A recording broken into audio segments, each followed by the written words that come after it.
Salut et bienvenue à tous, nouvel épisode de votre émission Afrobasket dont je vous propose de regarder le sommaire. Au sommaire de ce numéro, direction d'abord Luanda où le primero de Agosto a encore frappé, 13e Coupe nationale, quel est le secret de la réussite. Ensuite, direction Nigeria, c'est Joyce Ekoromadou, membre des Lady Tigers qui se confie, l'Afrobasket c'est dur. Enfin, le club de l'INJS du Cameroun veut grandir, objectif être parmi les meilleurs clubs féminins du continent. Encore un trophée de plus pour le club angolais du Primeiro de Agosto, qui vient de remporter la Coupe nationale d'Angola. Quel est le secret de ce club? Afrobasket a tenté de briser le mystère.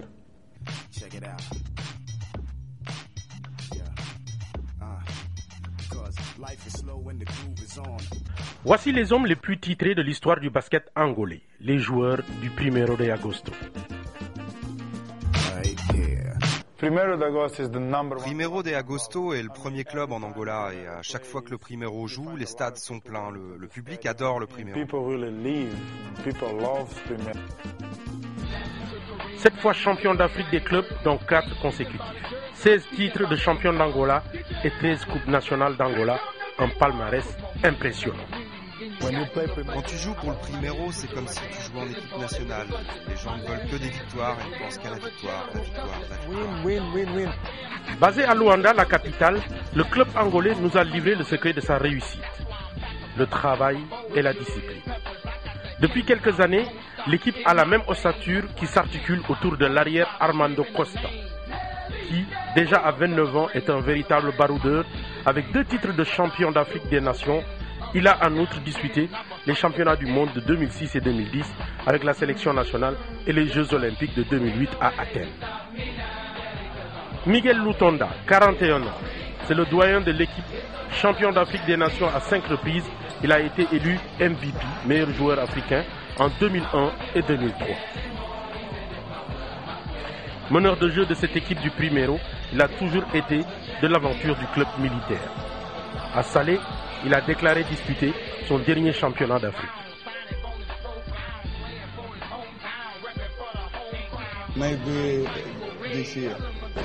Je vais essayer de tout donner car logiquement cette année est ma dernière et il serait mieux d'aller sur une victoire. Joaquim Gomez, enfin, 32 ans, au club depuis 2006. Il est champion d'Afrique à 5 reprises depuis 1999 et MVP successivement en 2005, 2007 et 2009. Avec lui, le Primeiro a pris une autre dimension à l'intérieur de la raquette. Celui qu'on surnomme Kikas est actuellement l'un des meilleurs joueurs du continent à son poste. Après le départ de son compagnon de raquette, le Cap-Verdien Rodrigo Mascarais, le club a fait appel à l'Américain Reggie Moore, un autre monstre de la raquette et transfuse du club voisin de Libolo. Des paniers, ces messieurs en ont marqué et souvent de bien belles manières, démontrant par la même occasion le travail en amont effectué. Le travail, le leitmotiv de cette équipe.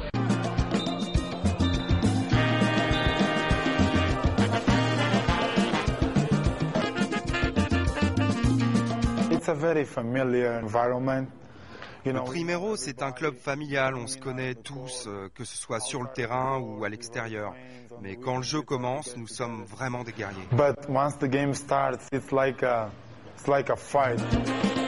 Il y a quelques mois, Mario Palma, celui qui a forgé cette équipe, est revenu sur le banc après une absence de 5 ans. L'homme est un expérimenté qui a remporté aussi bien avec le club que la sélection nationale plusieurs titres africains. Le Primeiro, qui avait baissé le pied en perdant le titre de champion en 2010, s'est senti revivre. Pour l'avenir, j'ai besoin de mettre une nouvelle philosophie car nous devons améliorer l'équipe et d'ailleurs j'ai ma petite idée là-dessus. Mon objectif cette fois-ci est de hisser au premier rang africain Primeiro de Agosto. Le succès ne s'est pas fait attendre. Le Primeiro de Agosto, version Mario Palma, après le titre de vice-champion d'Afrique, vient de remporter fin avril la Coupe nationale d'Angola pour la 13e fois devant l'Interclub d'Angola.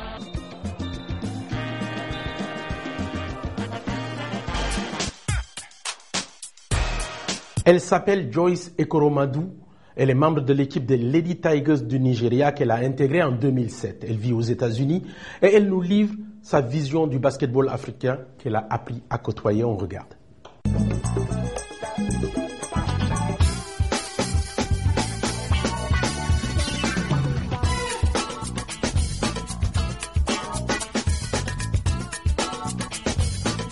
My name is Joyce Iziaku Ekweremadu, national Nigerian team player, and I love Afro basket!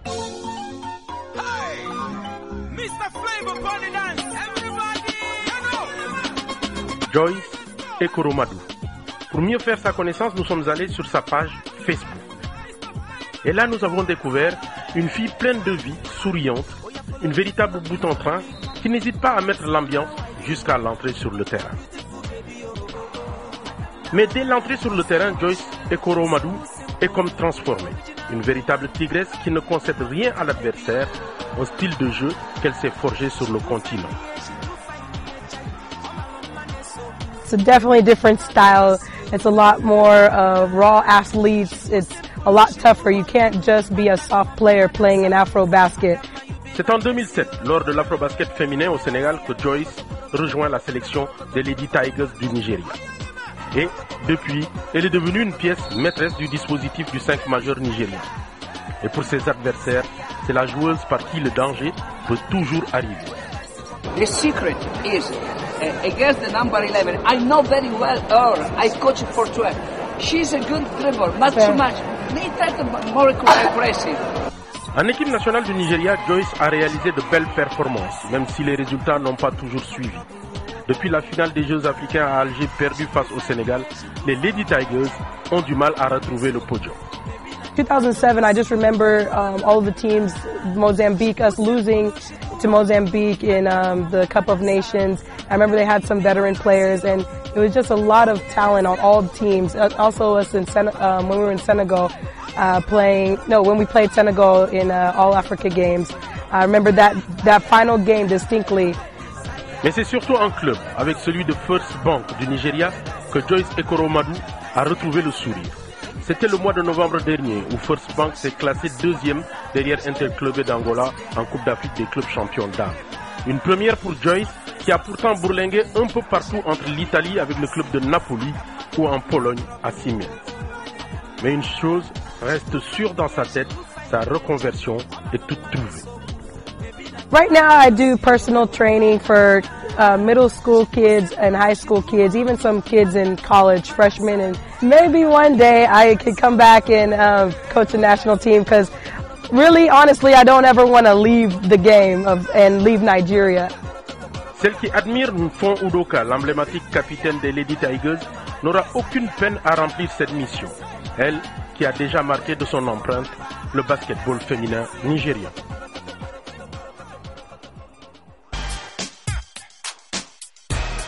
Je vous propose à présent de découvrir tout ce qui a constitué, et cela en bref, l'actualité du basketball africain. Un accord de partenariat a été mis sur pied entre FIBA Afrique et l'ONU-SIDA. La majorité des atteints étant comprises entre la tranche d'âge des 20 et 34 ans, les deux organismes ont décidé d'une plateforme commune. Que nous prenions les dispositions nécessaires pour qu'il y ait zéro nouvelle infection, zéro discrimination et zéro décès qui soit lié au VIH-Sida. L'accord de partenariat devrait débuter par les événements sportifs de la FIBA Afrique 2012, à savoir les U18 féminins et masculins et les championnats d'Afrique des clubs féminins et masculins. Le tirage au sort du basketball des Jeux Olympiques s'est effectué fin avril à Rio de Janeiro et a donné les résultats suivants pour nos représentants africains qualifiés directement. Chez les hommes, la Tunisie dans le groupe A se retrouve en compagnie de la France, des États-Unis, de l'Argentine en attendant deux qualifiés des pré-olympiques. Chez les dames, l'Angola a hérité dans le groupe A de la Chine, des USA et trois autres équipes qui disputent les pré-olympiques. Les joueuses du club sportif d'Abidjan, CSA, championne de Côte d'Ivoire, ont posé à l'occasion de la journée mondiale de la lutte contre le paludisme un acte majeur. Une campagne de sensibilisation contre cette maladie tropicale qui a tué plus de 63 000 enfants de moins de 5 ans. Les joueuses ont procédé à une opération de nettoyage et d'assainissement dans le quartier de Treichville.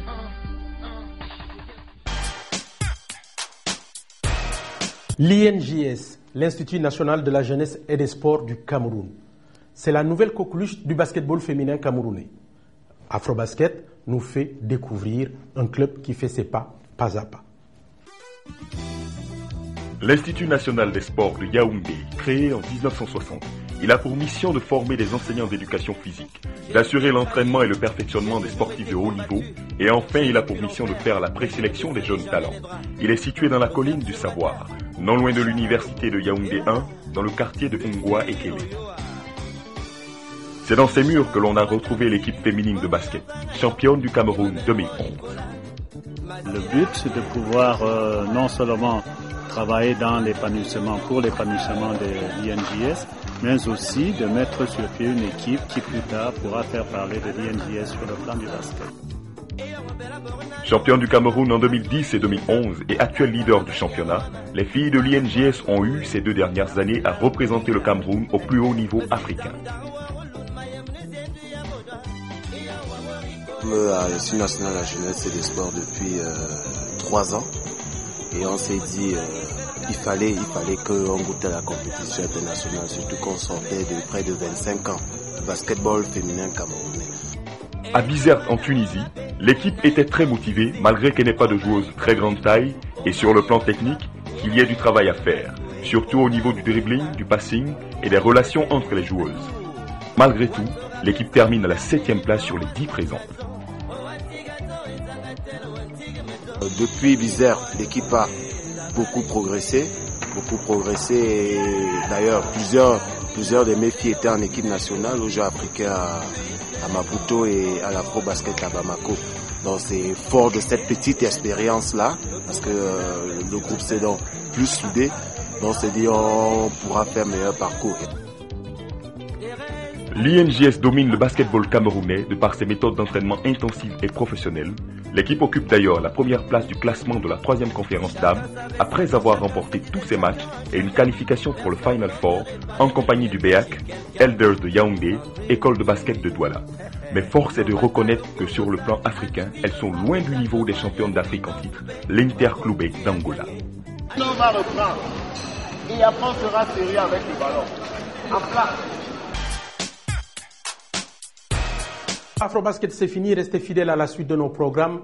On se retrouve lors de notre prochain numéro. Allez, ciao.